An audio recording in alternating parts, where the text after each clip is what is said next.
Police आयुक्त M राजकुमार यांच्या अध्यक्षतेखाली छत्रपती शिवाजी महाराज जयंतीच्या अनुषंगाने सोलापूर शहरातील कायदा व सुव्यवस्था अबाधित राखण्यासाठी दिनांक 13/2/2024 रोजी शांतता समिती सदस्य सोलापूर महानगरपालिकेकडील अधिकारी, आरटीओचे अधिकारी, महावितरणचे अधिकारी, छत्रपती शिवाजी महाराज जयंती सार्वजनिक मंडळाचे पदाधिकारी सदस्य यांची पोलीस आयुक्त कार्यालयात संयुक्तपणे शांतता कमिटी बैठक आयोजित करण्यात आली होती। सदर बैठकीची प्रस्तावना श्रीमती दीपाली काळे, पोलीस उपायुक्त गुन्हे यांनी करून बैठकीचे आयोजन करण्यामागचा उद्देश स्पष्ट केला। 15/2/2024 रोजी 19/2/2024 रोजी या कालावधीत छत्रपती शिवाजी महाराजांची जयंती साजरी करण्यात येणार आहे। 19/2/2024 रोजी मिरवणुकीमध्ये पारंपरिक वाद्य वाजवण्याबाबत सूचना देण्यात आल्या। सर्व मंडळांनी सीसीटीव्ही कॅमेऱ्याची व्यवस्था करावी। मंडपासाठी सार्वजनिक रस्त्याचा 2/3 भाग मोकळा सोडावा। मोकाट जनावरांपासून मूर्तीस फोटोस धोका होणार नाही याची खबरदारी घ्यावी। देखावे चित्र आक्षेपार्ह नसावेत। उत्सवाचं पावित्र्य राखावं अशा अनेक सूचना यावेळी करण्यात आल्या। इतर धर्मांच्या भावना दुखावल्या जाणार नाहीत। मंडळाने स्थापन केलेल्या छत्रपती शिवाजी महाराजांच्या मूर्तीसमोर स्वयंसेवक सतत हजर राहतील याची काळजी घ्यावी। शिवाजी महाराज यांच्या जयंती उत्सव मंडळांनी ऑनलाईन ऑफलाईन पद्धतीने परवाना घेणं बंधनकारक आहे याची नोंद घ्यावी। तसेच ऑनलाईन ऑफलाईन नोंदणीचा प्रत्येक पोलीस ठाण्यात स्वतंत्र व्यवस्था करण्यात आली आहे। तसेच पोलिसांनी दिलेल्या सूचनांचं पालन करण्याच्या सूचना यावेळी देण्यात आल्या। त्यानंतर बैठकीस उपस्थित शांतता कमिटी सदस्यांनी आपल्या सूचना मांडल्या। त्यानंतर सदर सूचनेच्या संबंधात महानगरपालिका, महावितरण, आरटीओ, धर्मादाय आयुक्त कार्यालय अशा खात्यांच्या अधिकाऱ्यांनी सदर कामाची रूपरेषा बघून समस्या सोडवण्यात येतील असं सांगितलं। सदर शांतता समिती बैठकीनंतर सर्वोच्च न्यायालयाचे ध्वनी प्रदूषण अनुषंगाने दिलेल्या मार्गदर्शनाप्रमाणे ध्वनिक्षेपकांचा आवाज कमी असावा याबाबत प्रात्यक्षिक दाखवण्यात आलं।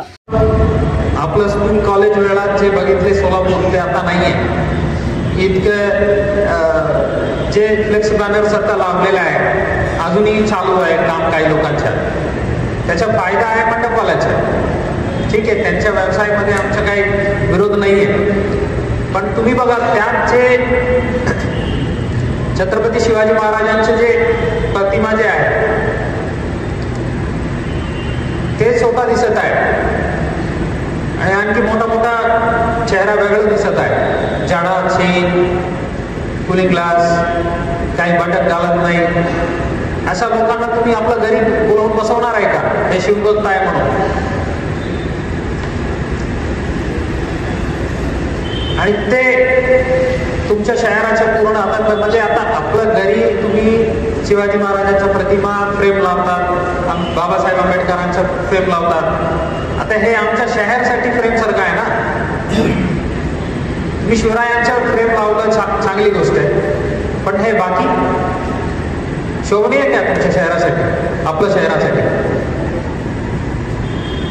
आता असा निर्णय घेतलेला आहे, जे जे फोटो दिसत आहे त्यांना बोलवून विचारू आहे कोण, पैसे कुठून आलं, कुठून छापून घेतलं, हे सगळं गोष्ट आता हळूहळू होणार आहे।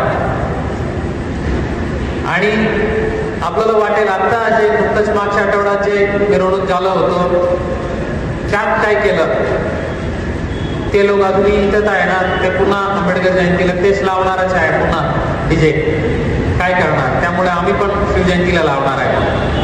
या प्रश्नाचे उत्तर आता 4-5 दिवसात आपल्याला मिळेल। 72 लोकांविरुद्ध रेकॉर्डवर घेतलेल्या आहे गुन्ह्याला। 26 मंडळ आहे, डीजेचे वाहनधारक आणि डीजे चालक, अशा 24x3 72 लोकांच्या यादी तयार केलेल्या आहे त्या एक गुन्ह्यात।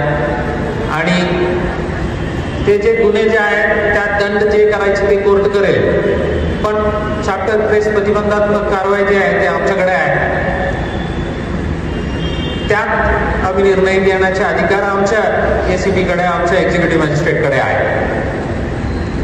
जे सॉल्व्हन्सी बॉन्ड जे राहील ते नाही भरलं तर, किंवा ज्या प्रकारच्या आम्ही जामीनदार मागणी करणार आहे ते नाही दिलं तर तोपर्यंत जेलपास होणार। यात ज्यांना क्षमता आहे ते जाऊन कोर्टात जाऊन बाजू मांडू शकेल, करूया। आमचं काम आहे दररोज कोर्ट जाणे येणे, त्यासाठीच आमचा पगार आहे, तर आम्ही तयार आहे। ते 72 लोक ते आपलं कामधंदा सोडून हे करायला ते पण तयार असलं तर चांगली गोष्ट आहे।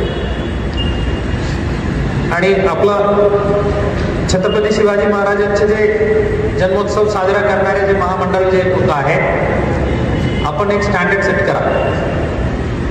आपल्याला बघून बाकी लोक शिकवायला पाहिजे आणि तुम्ही जे स्टँडर्ड सेट केलं त्यापेक्षा कमी झालं तर त्यांना लाज वाटलं पाहिजे. यांनी एवढं चांगल्या पद्धतीने आयोजन केलं आणि एवढं सुंदर प्रदर्शन झालं होतं, हे सोडून आम्ही गुंडागर्दी करायची आहे का, हे प्रश्न त्यांच्या मनात निर्माण व्हायला पाहिजे. तसं आपण करा. आपण जे दिलेले एक एक सूचना जे आहेत ते आम्ही नक्की पालन करू. हे लॉ अँड ऑर्डर डिटोरेशन बद्दल जे म्हणत होतो मी, आज फ्लेक्स बॅनर लावलं तर काय फरक पडणार आहे, कोणाला काही त्रास नाही आहे. उद्या डीजे आणखी जरा आवाज वाढवला तर काय फरक पडणार आहे. लेझर ऍड झाला, सायरन ऍड झाला, अशा एक एक एक एक एक एक करून जे गुन्हेगारी प्रवृत्त जे म्हणतो ना आम्ही, ते नियम आम्ही पालन करणार नाही, नियमाबाहेरच जाणार आम्ही. ताज्या बातम्या पाहण्यासाठी प्राईम महाराष्ट्र न्यूज चॅनलला सबस्क्राईब करा.